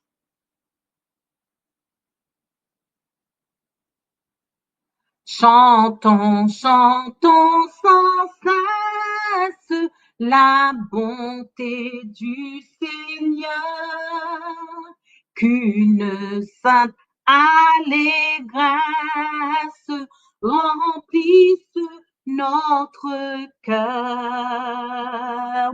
Un salut éternel est descendu du ciel. Nous avons un sauveur, nous avons un sauveur. Au bonheur ineffable, Dieu n'est plus irrité. Il pardonne aux coupables contre lui révoltés pour porter nos forfaits, pour sceller notre paix. Jésus s'est présenté, Jésus s'est présenté vers le trône de grâce. Si nous levons les yeux, nous rencontrons la face d'un sauveur glorieux. Il est notre avocat. Pour les siens, il combat. Toujours victorieux, toujours victorieux.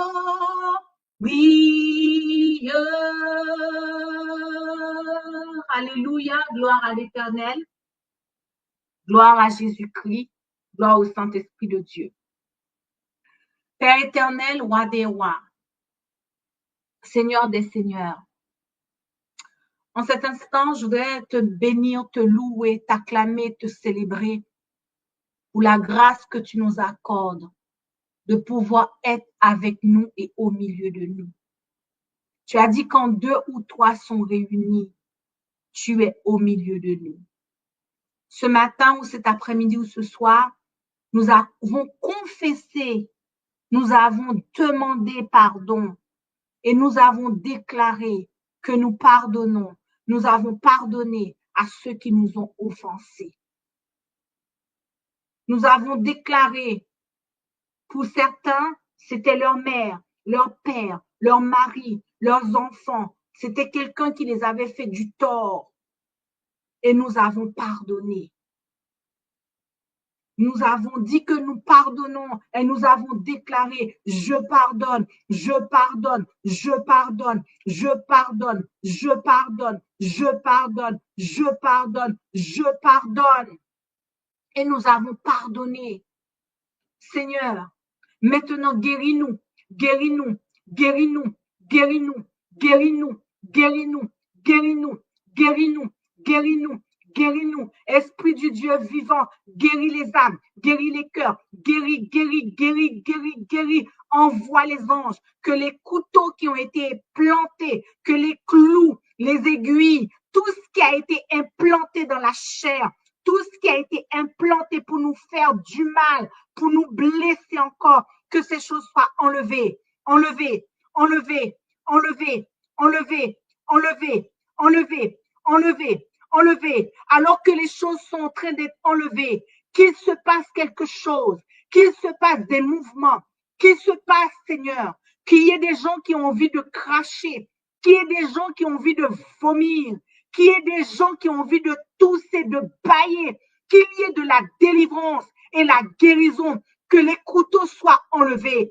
les armes qui ont été utilisées pour nous blesser, les armes qui ont été utilisées pour nous attacher, les armes qui ont été utilisées pour attacher les genoux, les armes qui ont été utilisées pour attacher le cœur, les armes qui ont été utilisées pour maintenir encore, les chaînes qui ont été utilisées pour nous maintenir dans la souffrance, dans la douleur, que ça s'enlève, que ça s'enlève, que ça s'enlève, que ça s'enlève, que ça s'enlève, que ça s'enlève, que ça s'enlève, que ça s'enlève, que ça s'enlève, oh que ça s'enlève, que ça s'enlève, les douleurs au dos, les douleurs à la poitrine, les mal au ventre, alors que ça s'enlève, les migraines chroniques, les insomnies, les mal à la tête, les mal de ventre, que ça s'enlève, que ça s'enlève, que ça s'enlève, que ça s'enlève, que ça s'enlève, que ça s'enlève, que ça s'enlève, que les plaies se referment, que ça se referme, que ça se referme, que ça se referme, que ça se referme, que ça se referme, les plaies au niveau des estomacs, les ulcères, que ça se referme, que ça se referme, que ça se referme, que ça se referme, la guérison, la guérison, la guérison, la guérison, la guérison, la guérison, la guérison, la guérison, les problèmes d'infertilité, la guérison, la guérison, la guérison, les pertes de sang, les ulcères, les problèmes d'utérus, les problèmes d'intestin, que la guérison, la guérison, la guérison, la guérison, la guérison, guérison, guérison pour ton peuple. Guérison, guérison, guérison, guérison, guérison, guérison, guérison, guérison, guérison, guérison, que ça s'installe. Guérison pour moi, guérison pour ma maison, guérison pour mon mari, guérison, guérison, guérison, guérison, guérison pour Martine, guérison, guérison, guérison pour Colette, guérison, guérison, guérison pour Nadine, guérison pour Nadia, guérison pour Mafoun, guérison, guérison, guérison, guérison pour la sœur Dina, guérison, guérison, guérison pour Flora, guérison, guérison, guérison, guérison, guérison pour Dorcas, guérison, guérison, guérison, guérison, guérison, guérison pour Maggie, guérison, guérison, que les plaies soient fermées, guérison pour Véronique, guérison pour Babette, guérison, guérison, guérison, guérison pour Béatrice, guérison, guérison, guérison pour Maryse, guérison, guérison, guérison, guérison, guérison, guérison. Ce matin, guérison, la guérison s'installe, guérison, guérison, guérison, parce que dans ta parole, tu déclares que tu veux nous donner un cœur nouveau. Si tu nous donnes un cœur nouveau, si tu es capable de nous donner un cœur nouveau, tu es capable de restaurer nos intestins. Tu es capable de restaurer les foies malades. Tu es capable de restaurer les tumeurs, les cancers. Nous présentons l'ami de Béatrice devant ton trône de grâce. Seigneur, guérison, guérison, guérison de chaque organe qui a été infecté, impacté par un manque de pardon, qui a été impacté par une blessure du rejet, qui a été impacté par une douleur, par un ressentiment. Guérison et restauration. Guérison pour Astrid, guérison, guérison, guérison, guérison, guérison, guérison par le sang qui a été versé au calvaire, guérison, guérison, guérison pour les foyers brisés, guérison, guérison pour l'India, guérison, guérison, guérison des poumons, guérison des intestins, guérison, guérison, Seigneur, envoie ton ange avec des cœurs, envoie ton ange avec des organes restaurés, envoie des anges avec les organes qui ont été manqués, paralysés, de guérison et restauration de ces organes, guérison et restauration du sommeil, guérison pour Faïma, guérison pour ton peuple malade, guérison pour une violence, guérison pour la culpabilité, guérison sur les plaies du rejet. Oh, guérison, esprit de la guérison. Localise-nous ce matin, localise-nous ce midi, localise-nous ce soir, localise quelqu'un qui est à l'hôpital, localise ceux qui ont reçu des diagnostics, localise quelqu'un qui ne peut plus manger, localise, que la mort nous quitte, que le deuil nous quitte, que le découragement s'en va, que la peur s'en va, que la peur nous quitte, au nom de Jésus, localise ton peuple, que le stress que le diable a envoyé nous quitte, localise nos enfants, localise nos jeunes, localise et reprend le territoire, les territoires perdus, les territoires abandonnés, localise et guéris-nous,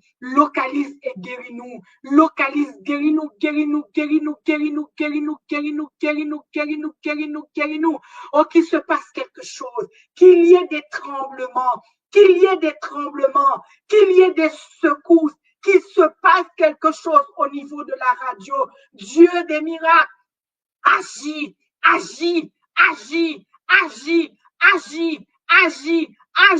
qu'il se passe quelque chose. Alléluia Seigneur, le Dieu d'Israël, le Dieu d'Élie, ressuscite les morts, ressuscite les âmes, ressuscite les cœurs. Saint-Esprit, voici un champ, voici un territoire, nettoie, restaure,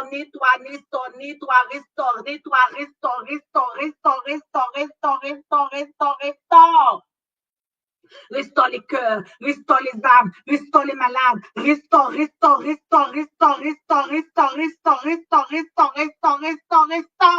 dans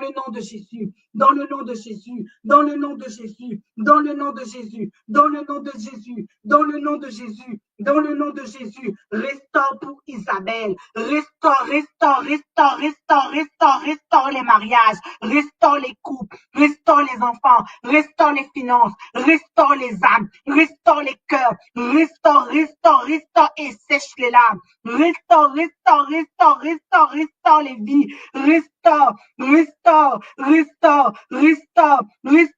restaure ma maison, restaure mon foyer, restaure mes enfants, restauration pour nos peuples, restauration et réparation, restauration et guérison, restauration et réparation, restauration des cellules, restauration des neurones, restauration dans le nom de Jésus-Christ, le Fils du Dieu très haut. Amen. Oh, alléluia. Alléluia. Gloire à Dieu, le Seigneur Tout-Puissant. Alléluia. Oui, tu es saint, toi, saint, Dieu Tout-Puissant, éternel. Louange à l'agneau, car il est saint,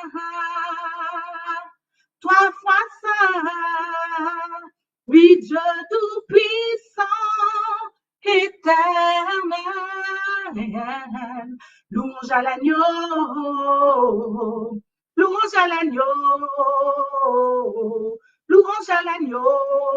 car l'agneau est saint, toi, saint, Dieu Tout-Puissant, éternel. louange à l'agneau, louange à l'agneau.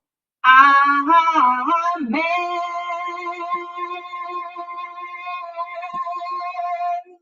Amen, amen, amen, amen.